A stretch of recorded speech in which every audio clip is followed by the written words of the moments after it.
काय सांगाल, अखेर संघर्षाला यश आलंय, निवडणूक निकाल पदरात पडलाय, पहिली प्रतिक्रिया काय? आजचा जो विजय आहे हा माझा वैयक्तिक नसून जनतेचा विजय आहे. आतापर्यंत जे मी काही काम करत आलो त्याची पोच पावती आहे. सगळ्यात महत्वाचा स्वभाव, माझा स्वभाव हीच माझी ताकद.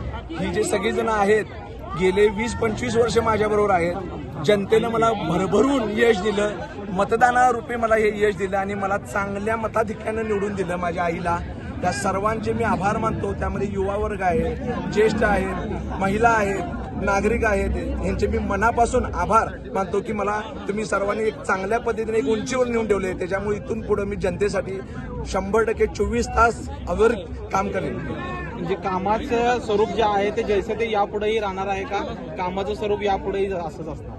पद नसताना सुद्धा माझ्या परीनं मी जे काही शक्य होतो ते करत होतो. फक्त एकच होतं की मी माणसं गोळा करण्याचं काम करत होतो आणि त्याच जनतेनं मला विश्वासावर मला आज निवडून दिलेलं आहे 100%.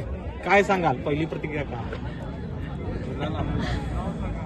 माझे नाव सुरेखा सुनील ओटवकर. मला निवडून दिले म्हणजे ह्या माझा मुलगा आणि ह्या मुलांनी सगळ्यांनी मदत केली जास्त. पण ही मुलं पुढं आमच्या नाही आई तुम्हीच राहायचं, नाही आई तुम्हीच राहायचं.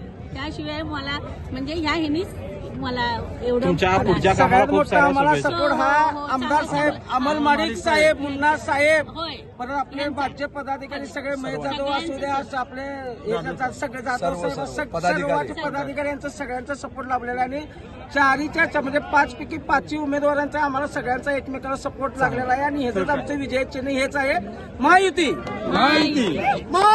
अशाच नवनवीन अपडेट्ससाठी डिजिटल कोल्हापूर चॅनेलला सबस्क्राईब करायला विसरू नका.